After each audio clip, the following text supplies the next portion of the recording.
What is up, guys? So I'm here to showcase off Sylvans in action once again, an old deck that people just kind of forgot about, but I think it's got a little bit of potential in the game. Just have some fun with. Maybe you guys can pick these up for relatively cheap because nothing is really going to be expensive in this deck, especially now.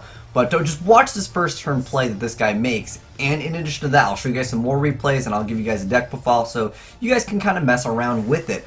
And look at this field. I mean, it's got a Crystal Wing turn 1, it's got a Stardust, and 2 Ultimate Tokens. And these can't be attacked, you gotta kill these first.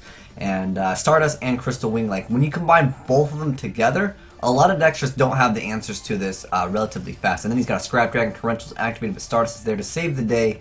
Then Oasis is activated, summon that Aria so he can't actually have his Melodices destroyed by battle or be targeted. Really good stuff indeed, but he hits the back row, hits the Blackhorn. And then he's going to go ahead and have that ability to attack. And he can't Blackhorn this card because it's special summoned through another card.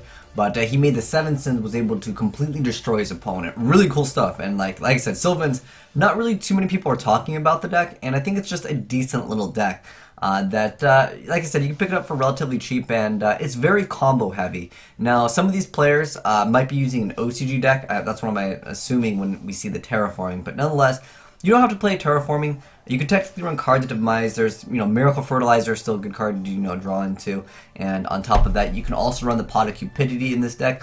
Because this deck is very combo oriented, you'll see a lot of really extensive combos that are all made in like one turn where you just go completely off. You use like most of the cards in your hand. So being that negative effect of banish 10 cards, it doesn't really hurt the deck too much because, again, a lot of these Sylvan decks, they just really need one turn to end and they just win. It's kind of like Mermails, but you can synchro. There's a lot more options in the deck, and there is a little bit of randomness. I know some of you guys really like Lightsworn. You like that randomness. You might mill the right card, you might lose, So this could be a deck maybe for some of those players that, maybe just got a little bit tired of Lightsworn, but nonetheless, it's pretty cool just to see some older decks see some play. I know it's not against the most meta, but it's kind of irrelevant when you look at some of the extensive combos that are like pulled off, like some of the crazy fields that are actually being made. And you look at that Mount Sylvania over there, being able to excavate a card, get double free cards, and then on top of that, next turn he's just going to go absolutely off with the Princess Sprout, and then on top of that, he's got the Hermit Tree, so we can go into multiple rank 7s, and then he's on top of that got the Hermit Tree. Then he's going to go ahead and attack. 27 is going to drop the Tragodia. I'm going to go ahead and get over Tragodia, and then smack him twice directly into the face. So again, you guys can see some of the extensive combos in this deck. They can go completely off. Really quick, and like I said, it doesn't really matter what the other person is playing. Oh, we got another Melodice one. This one's really cool though. I like this one. But yeah, I just want to showcase some of the older stuff that some of you guys might have lying around, and you guys just are tired of whatever deck that you're playing right now. Just kind of be, it can be something fun that you guys can mess around with and just kind of have some fun, but also slightly be competitive. Like I said, you just need one turns in Sylvans to go completely off, man. This Aria card. I remember when this card first came out, like, people were complaining about this card. It is a really dirty card, though, don't get me wrong. Like, I feel the pain when you just don't have the answer to Aria, or maybe you use, like, the one Dark Hole or one Regeki that you have, and, like, there's nothing else. You don't have Piercing in your deck. It's a nasty card, like I said, to run into, but nonetheless, he's going to go ahead and activate the Kush, the Corn Mushroom. But he's got the P's over here, and then he's going to summon Hermit Tree. Going to go ahead and activate that fact. Then he's got the Graceful Charity. I mean, plants still have some of the more crazier cards in the game. Lone Fire Blossom, Spore, Miracle Fertilizer, and Glow Up Bulb. Like, these are really powerful cards in the game. He's going to go ahead and attack directly. Utopia tried to negate that, and just like, no, I want to negate Utopia, destroy him. Really good use out of number 23, Lancelot. This is a really strong card, too. It's basically just like negate anything. He protects his chicken race, and he's going to go ahead and tackle over it. And that's not a bad move, just because, I mean, most of the things in the game can run over this card anyways. Utopia, he could have just overlaid and attacked it, and then Lancelot would have been out at that point. But he still was able to negate an MSC, keep his chicken game alive. I know we have it banned in the TCG, but keep in mind, guys, that there are alternatives to this card. It's not like this card is required for the combo. It's just showing you guys that Sylvans are still definitely a decent deck. I know they're not, like, playing against, like, the tier 0, the best decks in the game, not against, like, the Pendulums or against Cosmos or Monarchs right now. But nonetheless, it's still pretty decent, like I said, just to mess around with. And again, you just need one turn to make a really strong field to OTK your opponent. I know Monarchs have the trap card that they keep on bringing back, so maybe that can prevent some of you guys from OTKing. But in addition to that, Cosmos, you know, everything comes back. But it's just good to see some of the older decks that are just not necessarily like the best, but still able to, again, kind of put up a really good field. I mean, look at this. Miracle Fertilizer, once per turn you can just special summon a plant monster. You lose your normal, but like that card is still really strong in the game. And then this one over here is just like an absolute blowout. If you open up Lone Fire and Soul Charge, it's just, you basically win the game in Sylvans. Like, there's very few things that your opponent can do when you're going to have 3 just boss monsters and then you have your entire graveyard set up. But I'll also give you guys a deck profile so you guys can mess around with it and get started with some Sylvan. Maybe you haven't played the deck, because I know when this deck came out originally, it was a very expensive deck just because it was the Orbiter, was that Aureus? Aurea? And there was like another card. There's another pricey card, but like there's a lot of expensive cards in Sylvans. This was at one point considered to be like tier 1, tier 2.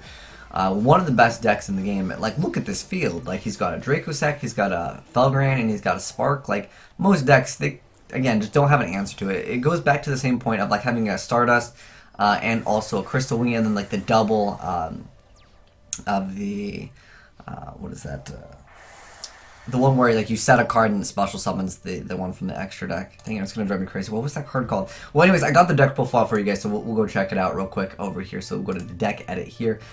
It was the Ultimate Token, that's what it was called. So yeah, like you have a lot of options to make some like blowout instant win conditions. But anyways, let's go and go over the deck profile, and you guys can tell me your thoughts on this deck profile, as well as just Sylvans in general, just because I think this deck is pretty decent. And like I said, it's just something that you guys can try out. There's nothing too expensive in the deck, as my knowledge. Maybe some extra cards can add up, but for the most part, I'd say a relatively cheap deck. So we've got 3 Hermit Tree, we got 2 copies of Sage Sequoia, we've got 1 Rose Paladin, triple Lone Fire, triple Rose Lover, 1 Spore, 3 Peacekeeper, 1 Cherub Sprout, 1 Copy Plant, 1 1-for-1, 1 Soul Charge, 1 Reasoning, 1 Upstart, 3 Terraforming, 1 Foolish, 3 Sylvan Charity, 1 Twin Twister, 3 Super Solar Nutrient, 3 Miracle Fertilizer, 1 Symbol of Heritage, 3 copies of Mount Sylvania. For the extra deck, we got triple Ultimea, 1 Ultimil Bish Balkan, Void Ogre Dragon, 2 Crystal Wing, 1 Lifestream, 1 Scrap Dragon,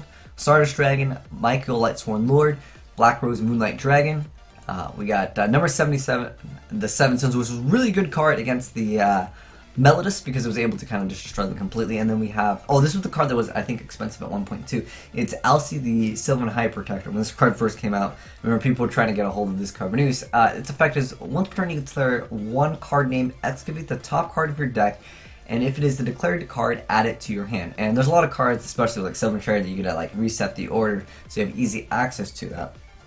And then otherwise you send it to the graveyard. If a card is sent from your deck to the graveyard by card effect, except during the damage step, you attach a material from this card, and then target 1 card on the field, place that target on either the top or the bottom of the deck.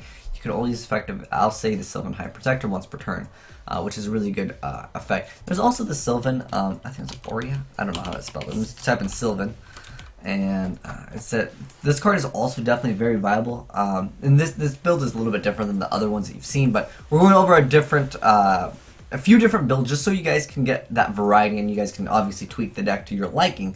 But this card over here, it's already the Sylvan High Arbiter.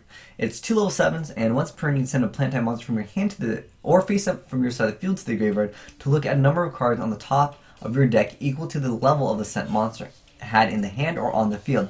Then place on the top of the deck in any order. Once per turn you attach 1 material from this card, choose a number 1 through 3, excavate that many cards from the top of your deck. Send any excavated plant type monsters to the graveyard, and if you do, return up to that many cards on the field to the hand, minimum 1 except this card. Also place the other cards on the bottom of your deck in any order. That's a really decent effect, being able to bounce multiple things back, potentially. But again, you have that ability to look at the number of your cards equal to the level of the set monster, then you can place them in any order. So you have that setup potential, and then you go ahead and go off with it. So I think that's a pretty decent effect. You could definitely add it into the deck. Again, we just kind of went over some builds. I really liked this one. I can't believe Sylvan's Heritage was at 3 at one point. Could you guys imagine that right now? Like with the triple Lone Fires? Because what I think is crazy with Lone Fire, it's one of the more crazy cards in the game for this plant archetype, is that you can get out whatever you want, and on top of that you can just dump the triple Lone Fires instantly into the graveyard.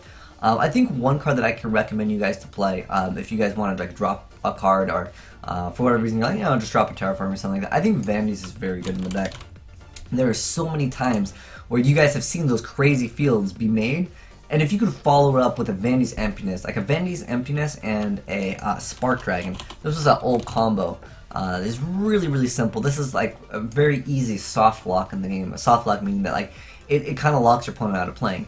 You protect the Vandy's Emptiness with start a Spark Dragon. Most of the time things can't be normal summon that are 25 or over. So that means you pretty much have game. It's really nasty stuff. Obviously if that Dark Hole or something like that, then you have to factor that in.